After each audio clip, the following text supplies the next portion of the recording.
എല്ലാവർക്കും പുതിയൊരു വീഡിയോയിലേക്ക് സ്വാഗതം. ഇന്നത്തെ വീഡിയോ മഴവെള്ളം എങ്ങനെ സംഭരിക്കാമെന്നതിനെ കുറിച്ചിട്ടാണ്. അപ്പോൾ ഞാൻ ചെയ്യുന്ന ഒരു രീതിയാണ് ഇവിടെ കാണിക്കുന്നത്. ഏറ്റവും കൂടുതൽ മഴ ലഭിക്കുന്ന സംസ്ഥാനങ്ങളിൽ കേരളം 3-ാം സ്ഥാനത്താണ്.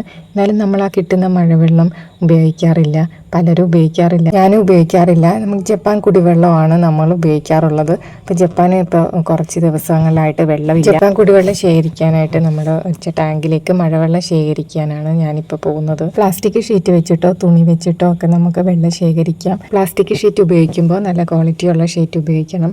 4 വശത്തും ഇതേപോലുള്ള സുഷിരങ്ങൾ ഇട്ടിട്ട് അതിൽ നമുക്ക് ഇതേപോലെ ഒരു ബട്ടൺ വെച്ച് കൊടുക്കാം.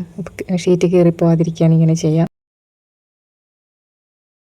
വീട്ടാവശ്യത്തിന് വേണ്ടിയിട്ടോ ചെടികൾ നനയ്ക്കാനോ ഒക്കെ നമുക്ക് ഈ വെള്ളം ഉപയോഗിക്കാം. മഴവെള്ളം വീഴുമ്പോൾ നമ്മുടെ ചെടികളൊക്കെ നന്നായിട്ട് വളരാറുണ്ട്. അതിന് കാരണം അതിൽ നൈട്രജൻ്റെ അളവ് കൂടുതലുള്ളതുകൊണ്ട് ചെടികൾക്ക് നല്ല വളർച്ച ഉണ്ടാവും.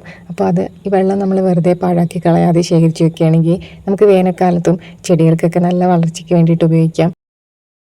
ഈ വീഡിയോയിൽ കാണിക്കുന്നത് കുടിവെള്ളത്തിനായിട്ട് മഴവെള്ളം ശേഖരിക്കുന്ന രീതിയാണ്. പ്രകൃതിദത്തമായി ലഭിക്കുന്ന ഏറ്റവും ശുദ്ധമായ ജലം മഴവെള്ളമാണ്. ഇതിൽ രാസവസ്തുക്കൾ ഒന്നും തന്നെ ഇല്ല. ക്ലോറിൻ, ഫ്ലൂറൈഡ് തുടങ്ങിയ രാസവസ്തുക്കൾ ഇതിലില്ല. 4 വശവും കയറ് കെട്ടി 4 തൂണിൽ 2 വശത്ത് ഇച്ചിരി ഉയർത്തി കെട്ടി 2 വശം താഴെ 2 വശം ഇച്ചിരി കെട്ടിയാണെങ്കിൽ വെള്ളം വീഴുമ്പോൾ നമുക്ക് എളുപ്പമായിട്ട് ശേഖരിക്കാനായിട്ട് പറ്റും. ഞാനിവിടെ ചെയ്യാൻ പോകുന്നത് നടുക്കൊരു സുഷിരം ഇട്ടിട്ടാണ് വെള്ളം ശേഖരിക്കാനായിട്ട് പോകുന്നത്. അപ്പം അതിനായിട്ട് 4 വശവും ഇതേപോലെ കെട്ടിയിട്ട് നടുക്ക് ഒരു ദോരം ഇട്ട് കൊടുക്കും.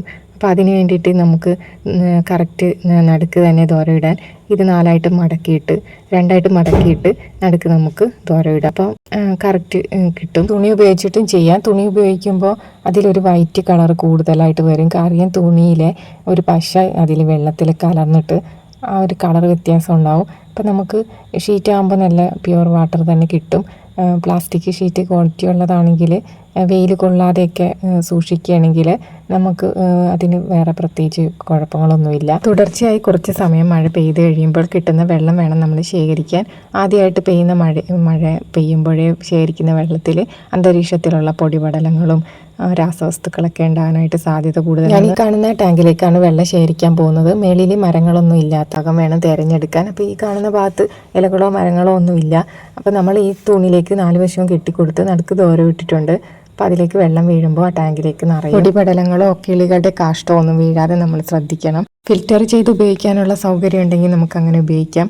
അല്ല ഫിൽറ്റർ ഇല്ലെങ്കിൽ വെള്ളം ഫിൽറ്റർ ചെയ്യാനായിട്ട് നാച്ചുറലായിട്ടുള്ള രീതിയിൽ നമുക്ക് കരിക്കട്ടയോ മണലും ഇതൊക്കെ വെച്ചിട്ടും ഫിൽറ്റർ ചെയ്ത് ഉപയോഗിക്കാം. അതറിയാത്തവർ കമൻറ്റ് ചെയ്യണമെങ്കിൽ അതെങ്ങനെയാണെന്ന് അടുത്ത വീഡിയോയിൽ കാണിക്കാം. അപ്പോൾ 4 വശവും നമ്മൾ ഇതേപോലെ ഈ ഷീറ്റ് കെട്ടിയിട്ടുണ്ട്. നമുക്ക് മഴക്കായിട്ട് ഇനി വെയിറ്റ് ചെയ്യാം. അപ്പോൾ ഇതൊരു മഴ കുറഞ്ഞിരിക്കുന്ന സമയത്താണ് ഇതൊക്കെ നമ്മൾ ചെയ്ത് വെച്ചിരിക്കുന്നത്. പണ്ടൊക്കെ കുളങ്ങളിലെയും കിണറുകളിലെയും ഒക്കെ വെള്ളമായിരുന്നു ഒട്ടുമിക്ക എല്ലാ വീടുകളിലും ഉപയോഗിച്ചിരുന്നത്. ഇപ്പോൾ വീടുകളുടെ എണ്ണം കൂടുന്തോറും വെള്ളത്തിൻ്റെ ശുദ്ധതയും കുറയും. കുളങ്ങളും കിണറുകളും ഒക്കെ ഇപ്പോൾ ആരും അങ്ങനെ അധികം ഉപയോഗിക്കാറില്ല. എല്ലാവരും പുറത്തുനിന്ന് വാങ്ങിക്കുന്ന വെള്ളമോ അല്ലെങ്കിൽ ജപ്പാൻ കുടിവെള്ളമോ ഇതൊക്കെയാണ് ഉപയോഗിക്കാറുള്ളത്. കുറച്ച് സമയം ഇതേപോലെ മെനക്കെടുകയാണെങ്കിൽ നമുക്ക് ഈ ഒരു മഴക്കാലത്തുള്ള വെള്ളം നമ്മുടെ വീട്ടിൽ ആവശ്യത്തിനുള്ളത് നമുക്ക് ശേഖരിക്കാനായിട്ട് പറ്റും. ഒറ്റ പൈസ ചിലവില്ല. ഒരു ഷീറ്റിൻ്റെ പൈസ മാത്രമേ ചിലവുള്ളൂ. അപ്പോൾ ചെറിയ രീതിയിലാണെങ്കിലും ചെയ്യാം. ഒരു കസേരയിൽ വെച്ചിട്ട് വേണമെങ്കിലും നമുക്ക് വെള്ളം ശേഖരിക്കാം. അപ്പോൾ എല്ലാവർക്കും വീഡിയോ ഇഷ്ടമായിട്ടുണ്ടെങ്കിൽ ലൈക്ക് ചെയ്യണം, ഷെയർ ചെയ്യണം, സബ്സ്ക്രൈബ് ചെയ്യണം. നിങ്ങളുടെ കമൻറ്റുകളൊക്കെ എന്താണ് അഭിപ്രായം എന്നുള്ളത് പറയണം. ഇതേപോലുള്ളൊരു ടാങ്കിലാണ് നമ്മൾ വെള്ളം ശേഖരിക്കണമെങ്കിൽ ആവശ്യം കഴിയുമ്പോൾ നമുക്ക് ടാങ്ക് അടച്ചു വെക്കാം. അപ്പോൾ ഇതിൻ്റെ മൂടി ഉപയോഗിച്ചിട്ട് ഇത് അടച്ചു വെക്കാം. അല്ലാതെ നമുക്ക് ബക്കറ്റിൽ ശേഖരിക്കാം. മഴവെള്ളം നമ്മുടെ ഇൻഡോർ പ്ലാന്റ്സിനും വളരെ നല്ലതാണ്, നമ്മുടെ ചെടികൾക്കും വളരെ നല്ലതാണ്. അങ്ങനെയുള്ള ഈ മഴവെള്ളം പാഴാക്കി കളയാതെ നമ്മുടെ വീട്ടാവശ്യത്തിനൊക്കെ വേണ്ടിയിട്ട് ശേഖരിച്ച് വെച്ച് എല്ലാവരും ഉപയോഗിക്കുക. അപ്പോൾ ഉപയോഗപ്രദമായ അടുത്തൊരു വീഡിയോ ആയിട്ട് വീണ്ടും കാണാം. അതുവരെ നന്ദി. Thank you.